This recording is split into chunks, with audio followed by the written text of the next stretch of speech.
नमस्कार बच्चों, हमारे अध्याय चल रहा है पहला रिवीजन में। अध्याय का नाम है नमक का दारोगा, जिसके लेखक हैं मुंशी प्रेमचंद। मुंशी प्रेमचंद का जीवन परिचय हम कल पढ़ चुके हैं। पूरा परिचय रचनाओं के बारे में कल सब कुछ हम पढ़ चुके हैं। आज पढ़ेंगे मुख्य कहानी। रिवीजन चल रहा है इसलिए सार रूप में समझाऊंगा कहानी, छोटे रूप में, ठीक है।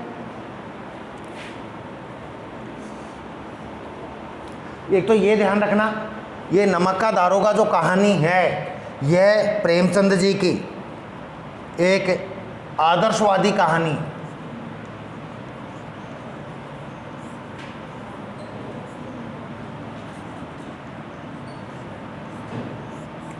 इसमें जिसमें एक अच्छे आदर्श के बारे में बताया है कि व्यक्ति को अपने मान सम्मान को महत्व देना चाहिए, अपने कर्तव्य को महत्व देना चाहिए, रिश्वत भ्रष्टाचार इनकी तरफ व्यक्ति को ध्यान नहीं देना चाहिए।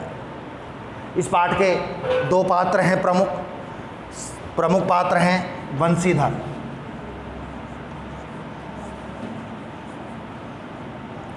वंशीधर ये मुंशी थे, मुंशी वंशीधर। एक तो ये प्रमुख पात्र हैं और दूसरे जो पात्र हैं जिनको हम कह सकते हैं ये तो हीरो हैं और एक विलेन है, खलनायक, वो हैं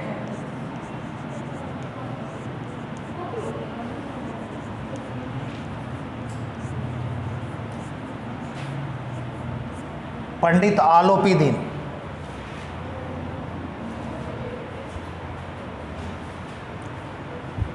मुख्य पात्र हैं वंशीधर और जो सहायक पात्र हैं वो है पंडित आलोपी दीन।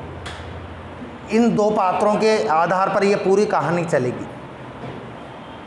ये मुंशी वंशीधर हैं, ये ईमानदारी के प्रतीक हैं।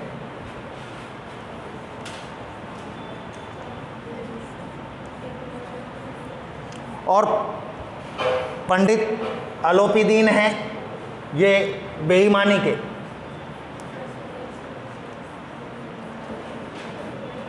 या भ्रष्टाचार के प्रतीक हैं।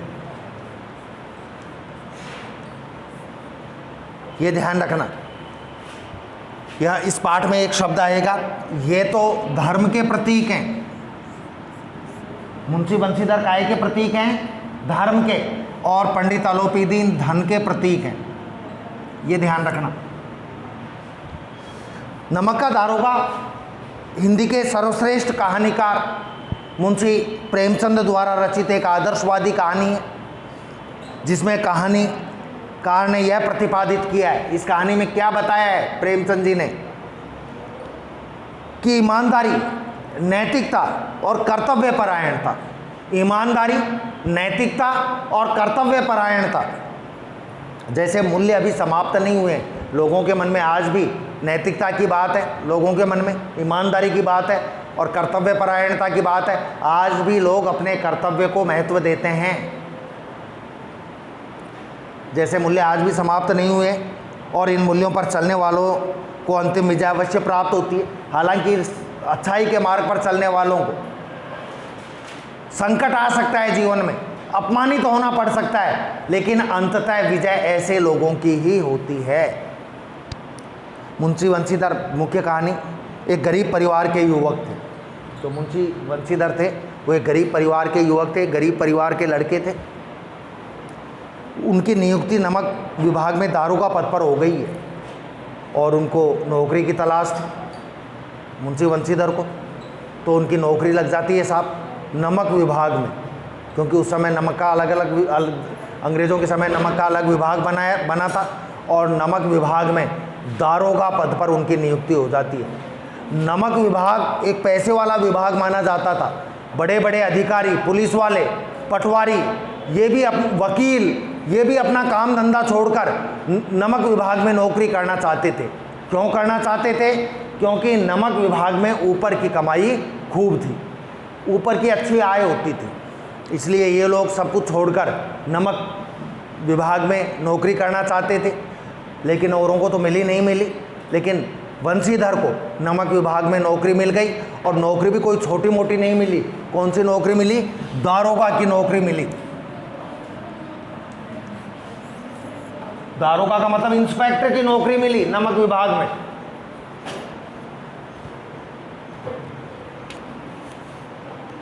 उनकी नियुक्ति नमक विभाग में दारोगा के पद पर हो गई।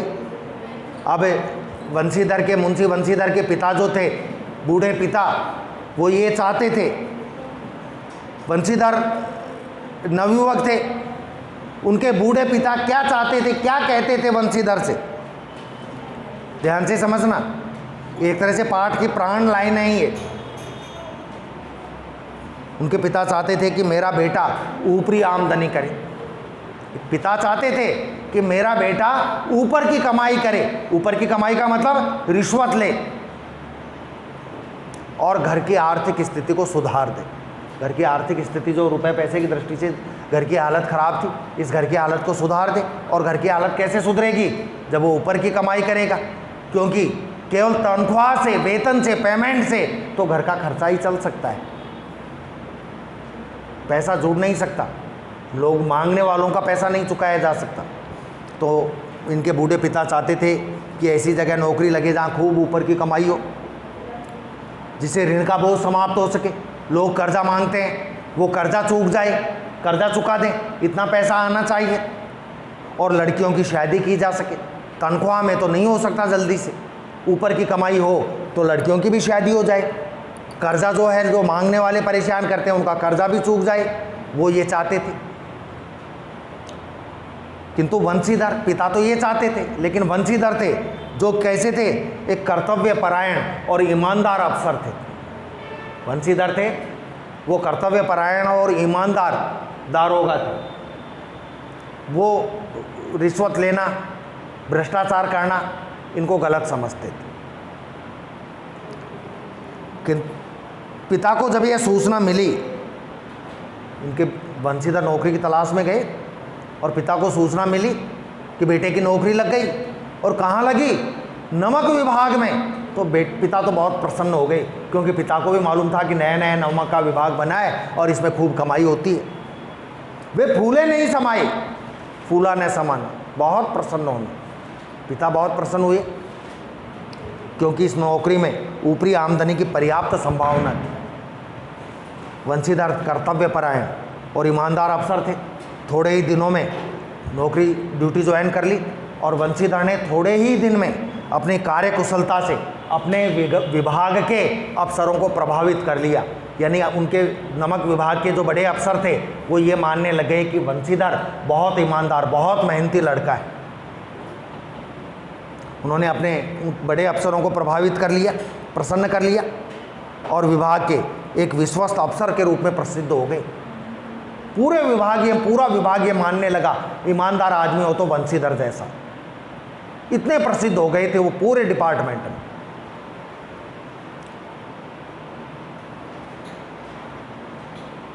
उधर दूसरी तरफ पंडित आलोपीदीन उस एरिया के बहुत प्रतिष्ठित व्यापारी थे, इज्जतदार, बहुत पैसे वाले थे और व्यापार करते थे। प्रतिष्ठित जमींदार एवं व्यापारी थे पंडित आलोपीदीन। लाखों का लेन देन करते थे साहब, वो खूब पैसे वाले थे। लंबा चौड़ा कारोबार, व्यापार था उनका। एक रात क्या होता है, रात को, आधी रात को, वंशीधर अपने क्वार्टर में, सरकारी क्वार्टर में सो रहे थे। वंशीधर अपने सरकारी क्वार्टर में सो रहे थे, तो आधी रात को अचानक उनकी आंख खुलती है और देखते हैं कि कोई नदी के पास, यमुना नदी में से कोई गाड़ियां जा रही हैं, नाव जा रही हैं। तो अचानक वो उठे और अपनी वर्दी पहनकर, हाथ में पिस्तौल लेकर वो गए घोड़े पर बैठकर, और वो गाड़ियां पकड़ ली, क्योंकि उन गाड़ियों में नमक था और नमक का व्यापार प्रतिबंधित था, सरकार ने बैन कर रखा था।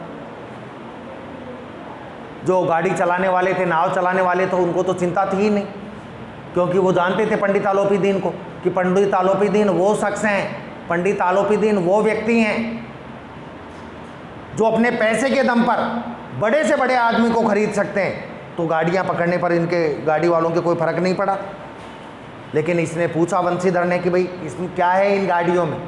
कोई कुछ नहीं बोला। पहले पूछा कहाँ से आ रही हैं गाड़ियाँ और कहाँ जाएंगी? तब उन्होंने कहा कि साहब दातागंज से आई हैं और ये कानपुर जाएंगी। किसकी गाड़ियाँ हैं? कि पंडित आलोपी दीन की है, दातागंज वाले पंडित आलोपी दीन। क्या है इन गाड़ियों में? इस प्रश्न के उत्तर में कोई नहीं बोला। जब नहीं बोला, घोड़ा आगे ले जाकर उन्होंने देखा बोरों को टटोल कर, तो वो समझ गए कि नमक के ठेले थे उन गाड़ियों में, और नमक का कारोबार उस समय एक तरह से अनुचित था। तस्करी थी नमक, इधर से उधर जाना बिना टैक्स चुकाए। पूछा कि किसकी हैं? कि आलोपी दीन की हैं। कि बुलाओ। आलोपी दीन आई। आलोपी दीन ने कहा कि भाई दारोगा जी, आप क्यों परेशान हुए हो? हम तो खुद ही आपके पास आने वाले थे। इसमें एक लाइन आएगी आपके कि हम इधर से जाएं, हमें इधर से जाएं और घाट के देवता को भेंट न चढ़ाएं। यहाँ घाट का देवता कहा गया है उस इलाके के इंस्पेक्टर को, दारोगा को, कि भाई आलोपी दीन कहते हैं कि साहब हम तो इधर से जा रहे थे, तो आपके पास तो हम आते, खुद आते, आप नहीं आते। तो आपको तो प्रसन्न करना था। प्रसन्न करने का मतलब आपको रिश्वत देते हैं हम। तो वो कहते हैं कि कोई रिश्वत वगैरह नहीं चलेगी और तुम्हारी गाड़ियों को मैं बंद कर रहा हूँ। तब वो कहते हैं अपने मुनीम से, आलोपी दीन, कि भाई बाबू साहब को 1000 रुपया दो। उस ज़माने में, अंग्रेज़ों के ज़माने में 1000 रुपये की बहुत वैल्यू होती थी, कि 1000 रुपये दो। बंसीधर ने मना कर दिया कि रुपए पैसे से काम नहीं चलेगा, तुमने जो गलत किया है उसकी सज़ा तुमको मिलेगी। पैसा बढ़ाते हैं, 1000, 2000, 5000, 10,000 और अंत में 40,000 रुपये। कितने? 40,000।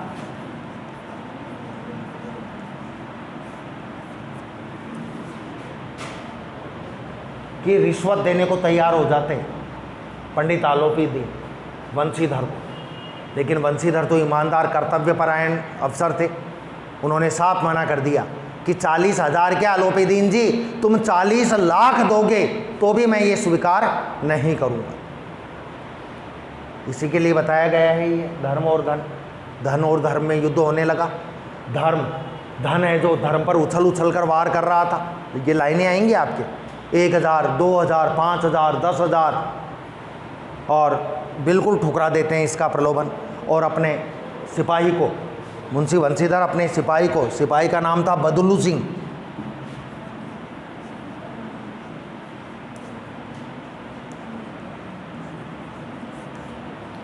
सिपाही का नाम बदलू सिंह था। अपने सिपाही बदलू सिंह को आदेश देते हैं कि इनको पंडित जी को गिरफ्तार कर लो।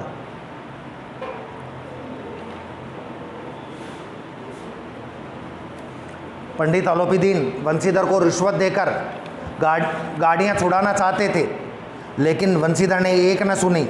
रिश्वत 1000 से बढ़ाकर 40,000 तक देने की बात पंडित आलोपी दीन ने कही, किंतु वंशीधर टस से मस नहीं हुई और उन्होंने पंडित आलोपी दीन को गिरफ्तार कर लिया। आलोपी दीन चलते पुर्जे व्यक्ति थे, चलता पुर्जा होना, बहुत तेज आदमी थे। अधिकारी उनके भक्त थे, वकील मुख्तियार उनके आज्ञा पालक थे। मतलब जितने सरकारी डिपार्टमेंट थे सब में उनकी जान पहचान थी, क्योंकि खूब पैसा खिलाते थे, उन पर खूब पैसा लुटाते थे। मुकदमा अदालत में पहुंच गया, केस हो गया, अदालत में पहुंचा और डिप्टी मजिस्ट्रेट ने फैसला सुनाया। लेकिन डिप्टी मजिस्ट्रेट के पास भी पैसा पहुंच गया था, रिश्वत पहुंच गई थी। और किसके पक्ष में फैसला सुनाया? पंडित आलोपी दीन के पक्ष में। पंडित आलोपी दीन को सही सिद्ध कर दिया। ये उस समय भ्रष्टाचार चरम पर था अंग्रेजों के समय। और जो एक ईमानदार अफसर था मुंशी वंशीधर, इनको सस्पेंड होना पड़ा, नौकरी से हटना पड़ा इनको। और वंशीधर को उद्दंड और विचारहीन बताते हुए चेतावनी दी गई कि ऐसे बिना सोचे समझे ऐसे इज्जतदार आदमियों को परेशान न करें। वकील प्रसन्न हो गए। वकील प्रसन्न होने थे ही, क्योंकि उन्होंने आलोपी दीन का केस लड़ा और जीत गए वो। और आलोपी दीन मुस्कुराते हुए बाहर निकले और वंशीधर पर चारों तरफ से व्यंग बाणों की बौछार होने लगी। लोग उनको देखकर हंसने लगे, तरह तरह की बातें करने लगे। एक सप्ताह बाद, ये केस हारने के बाद, नौकरी से सस्पेंड होने के बाद के 7 दिन बाद मुंशी वंशीधर अपने घर पहुंचे। जब घर पहुंचे तो पिता नाराज थे।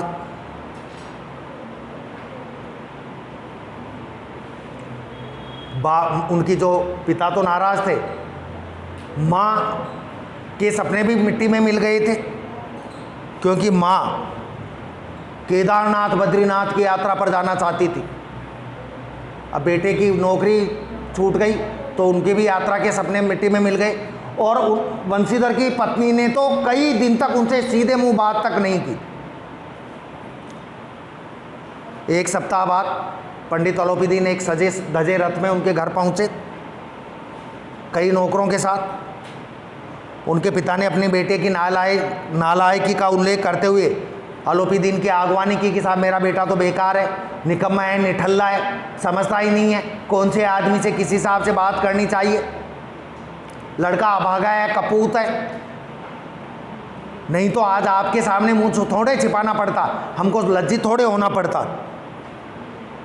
और लेकिन पंडित अलोपीदीन कहते हैं कि साहब आपका लड़का अभागा नहीं है, नालायक नहीं है, आपका बेटा है जो एक हीरा है, आपका बेटा बहुत अच्छा है। और वो ये कहते, एक कागज़ लेकर आते हैं स्टाम्प लगा हुआ, और वंशीधर से कहते हैं कि इस कागज़ पर आप साइन कर दोगे तभी मैं आपके घर से जाऊंगा।